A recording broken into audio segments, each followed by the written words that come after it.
Let me tell you something that will make your blood run cold. There are people in this world who will smile at your dinner table, sleep under your roof, eat the food you paid for, and then one day, look you dead in the eyes and tell you that you don't belong there anymore. Not a stranger, not an enemy, someone your own child chose, someone you welcomed into your home with open arms, with love, with trust. And the most terrifying part? Your own child will stand right there and say nothing. This is not a fairy tale. This is not fiction. This is the story of Evelyn.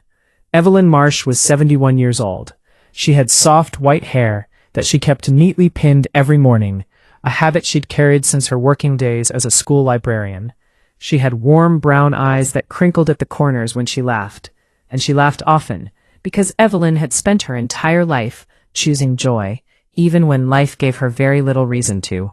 She had buried a husband. She had raised a daughter alone. She had worked 34 years in the same school, shelving books and helping children find stories that made them feel less alone in the world. And when she retired, she did not move into a small apartment or a care facility. She moved into her house.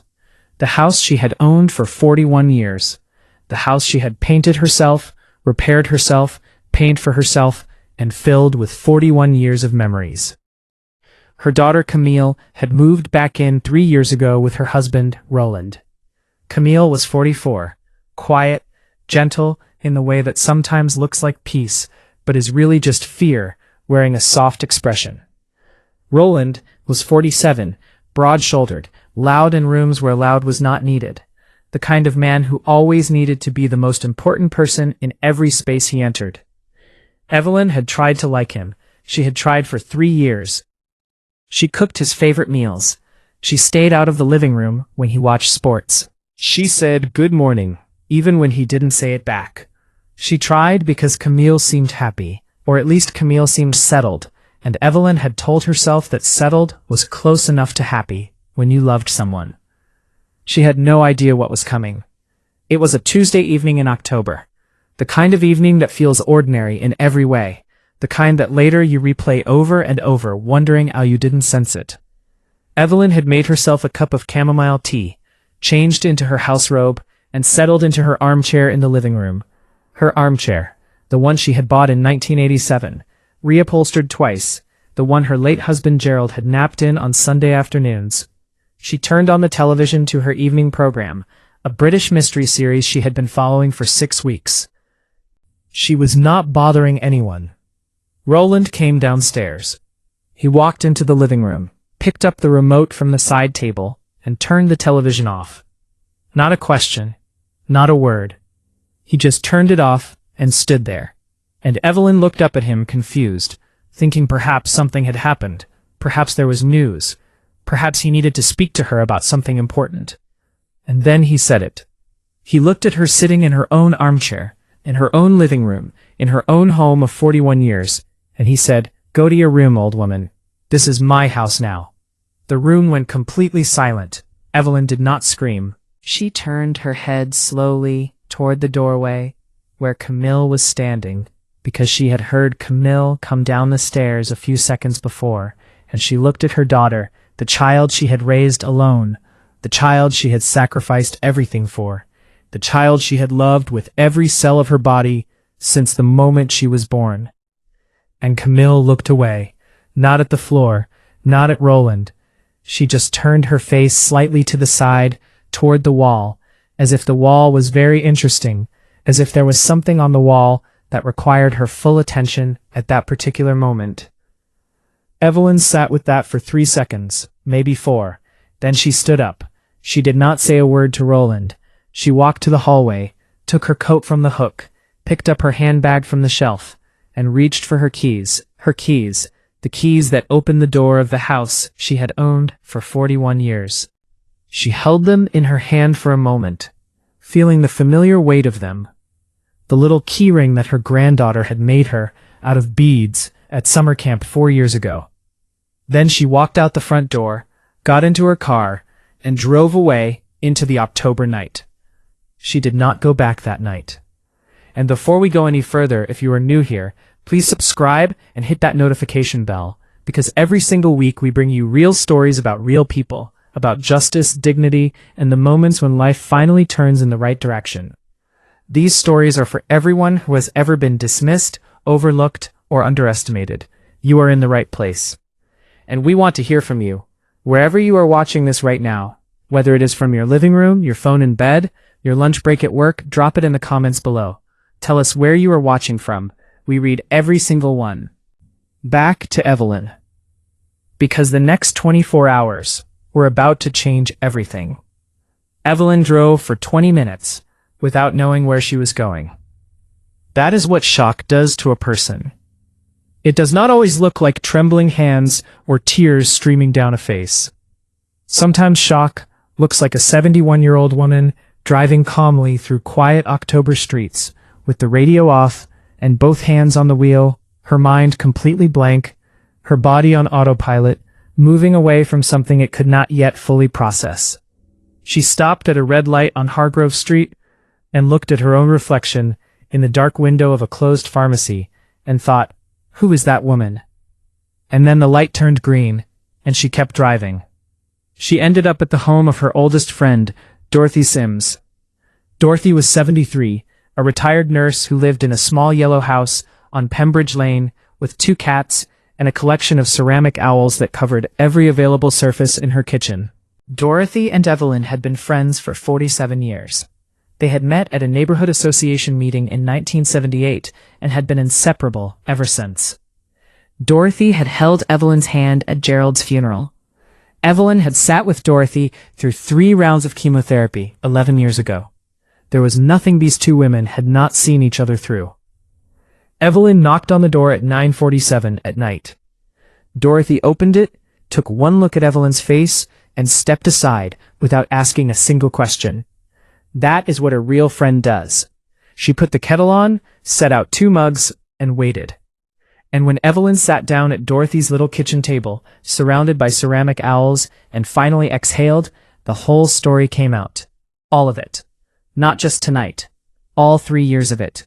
The small dismissals, the way Roland spoke over her at dinner, the way Camille had gradually stopped including her in conversations. The way the house she had lived in for 41 years had slowly started to feel like somewhere she was merely tolerated. Tonight had not come out of nowhere. Tonight was simply the night the mask had come completely off. Dorothy listened to all of it without interrupting. When Evelyn finished, Dorothy wrapped both hands around her mug and said quietly, "You do know whose name is on the deed to that house." Evelyn looked up. Of course she knew. The house on Sycamore Ridge Drive had been in her name since 1983. She and Gerald had bought it together, and when Gerald passed in 2009, it transferred entirely to her. She had never changed that. She had never had any reason to. It had never once occurred to her that she would need that fact as a weapon, because it had never once occurred to her that she would be sitting in her best friend's kitchen at 10 o'clock at night, having been told to go to her room by a man who contributed nothing to the mortgage, nothing to the utilities, nothing to the upkeep, and whose name appeared on absolutely nothing, except perhaps the lease of the car he drove. Dorothy reached across the table and put her hand over Evelyn's. "You need to make a phone call in the morning," Dorothy said. "And I think you already know who to call." Evelyn did know. She had known the moment she picked up her keys and walked out that door. She had not let herself think it all the way through yet, because thinking it all the way through meant accepting that things had gone further than she had hoped, further than she had tried to prevent by being patient and kind and accommodating for 3 long years. But she was done being accommodating now. She was 71 years old. She had buried a husband and raised a daughter and worked for 34 years, and she had earned every single square foot of that house with her own labor and her own grief and her own persistence, and she was done. She slept in Dorothy's spare room that night, in a bed made up with yellow flannel sheets that smelled like lavender detergent. And she slept better than she had slept in months. In the morning, she woke at 6:30 as she always did. Dorothy had already made coffee. They sat together in the kitchen as the sun came up over Pembridge Lane, and Evelyn took out her phone and scrolled through a name she had not called in 2 years. The name was Harrison Webb. Harrison Webb was 58 years old and he was one of the most respected estate and property attorneys in the county. Evelyn had met him years ago through a mutual acquaintance, and had consulted him briefly when she was updating her will after Gerald's passing. He was meticulous, precise, and according to everyone who had ever dealt with him, absolutely relentless when he believed his client had been wronged. His office was on the 14th floor of the Caldwell building downtown, and he wore suits that looked like they had been pressed by someone who took pressing suits very seriously. Evelyn called his office at 8:59, 1 minute before they opened. His assistant, a young woman named Priya, answered on the second ring. Evelyn explained who she was, explained that she had a property matter of some urgency, and asked whether Mr. Webb had any availability that day. There was a brief pause, the sound of keyboard typing, and then Priya said, "He has a cancellation at 11. Can you come in?" Evelyn said, "I will be there." She borrowed a blouse from Dorothy, pressed it with Dorothy's iron, pinned her white hair neatly as she did every single morning of her life, and at 10:15 she got back into her car. She did not drive to Sycamore Ridge Drive. She had nothing to collect from there that she needed right now. Everything she needed was already in her handbag, and in her memory, and in 41 years of receipts, documents, and records that she kept in a fireproof lockbox under her bed. A lockbox that Roland did not know existed. She drove downtown with the morning sun in her eyes and something new in her chest. Not anger exactly. Something quieter than anger and more dangerous. Certainty. The Caldwell building stood 14 stories tall in the heart of downtown, all glass and gray stone, the kind of building that makes you straighten your posture just by looking at it. Evelyn parked in the visitor lot, checked her hair in the rearview mirror, and walked through the revolving doors with the kind of quiet composure that only comes from a life fully lived and a decision fully made. The lobby was marble and cool and smelled faintly of coffee and wood polish. She took the elevator to the 14th floor, told the receptionist her name, and sat in a chair by the window that looked out over the entire city. She waited 11 minutes. Then Priya appeared at the glass door and said, "Mr. Webb will see you now." Harrison Webb's office was exactly what you would expect from a man who had spent 30 years protecting people's property rights. Floor-to-ceiling bookshelves, lined with legal volumes. A desk the size of a small boat, dark mahogany, completely organized. 2 chairs facing the desk, leather, serious. And behind the desk, Harrison Webb himself, standing to greet her, tall and silver-haired, wearing a charcoal suit that was indeed immaculately pressed, with sharp eyes behind thin-framed glasses that immediately gave Evelyn the impression that very little escaped his attention. He shook her hand, gestured to the chair, and said, "Mrs. Marsh, tell me everything." So she did. She told him about the house on Sycamore Ridge Drive. She told him about Gerald, about the deed, about 1983, about 41 years of ownership. She told him about Camille moving back in, about Roland, about 3 years of escalating dismissiveness that she had tolerated out of love for her daughter. And then she told him about Tuesday evening, about the armchair, about the television, about "Go to your room, old woman, this is my house now." Harrison Webb did not react dramatically. He listened with his hands folded on the desk and his eyes steady. And when she finished, he was quiet for a moment, in the way that very good lawyers are quiet. Not because they don't know what to say, but because they are already 3 steps ahead, and they are deciding which step to show you first. Then he said, "And your name is the sole name on the deed?" Evelyn said, "Yes." He said, "And this Roland, he has never contributed to the mortgage, the property taxes, the insurance, or any documented maintenance costs?"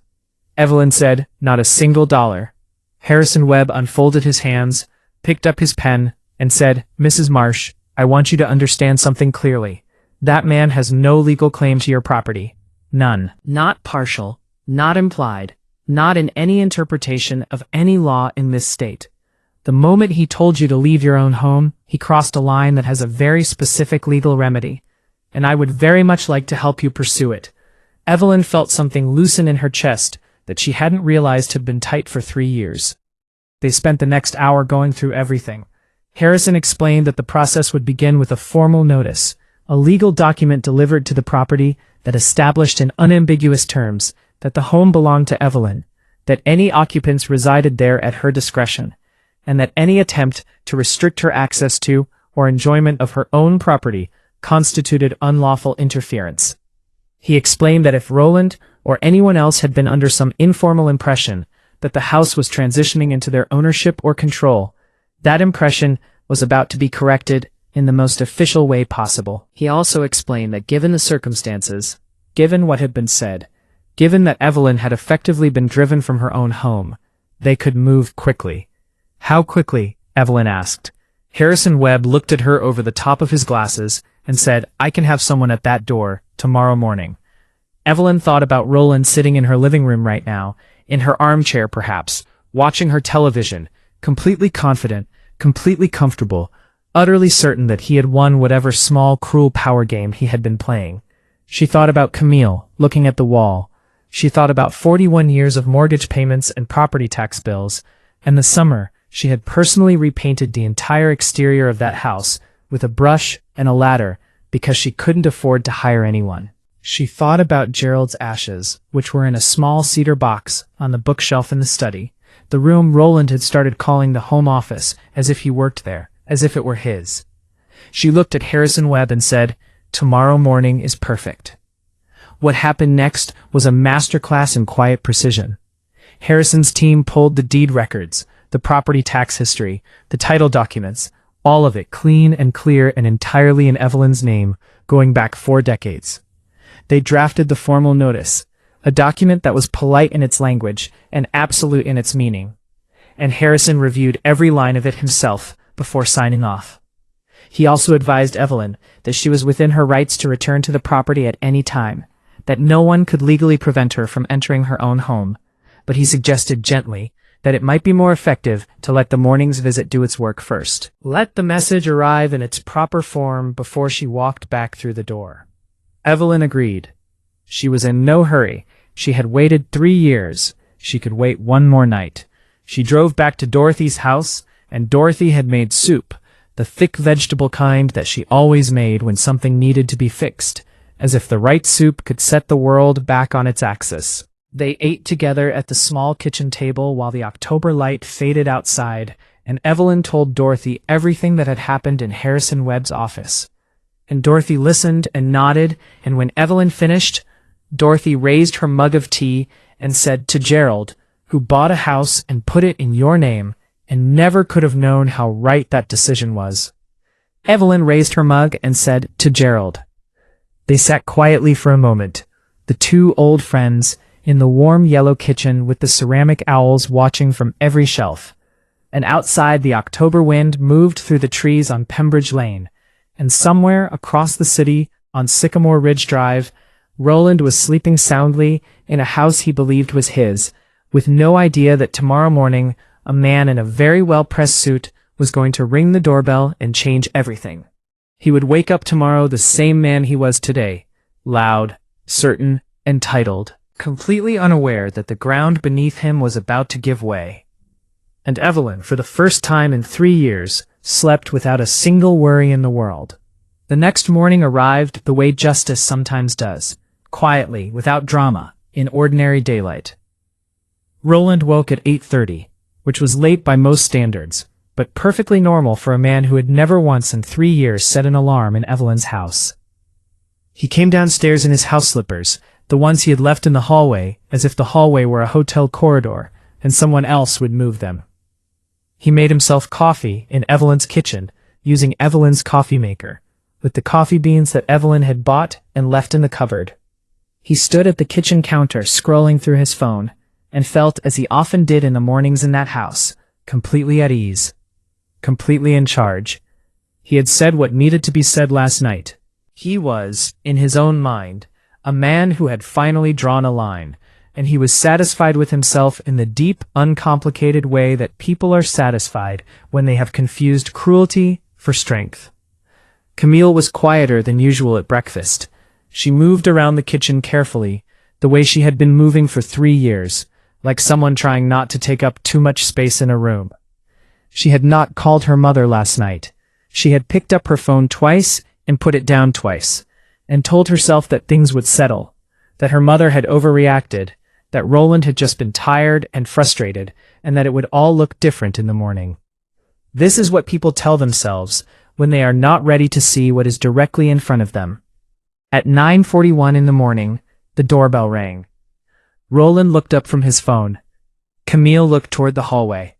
Roland, because he was Roland, got up to answer it himself. Because answering the door in that house was something a person who owned the house would do. And Roland very much liked to do things that a person who owned the house would do. He opened the front door. Standing on the porch of Evelyn's house on Sycamore Ridge Drive was a man in a charcoal suit. He was tall, silver-haired, with thin-framed glasses, and the kind of steady, unhurried expression that immediately tells you this person is not here to chat. In one hand he held a leather document case.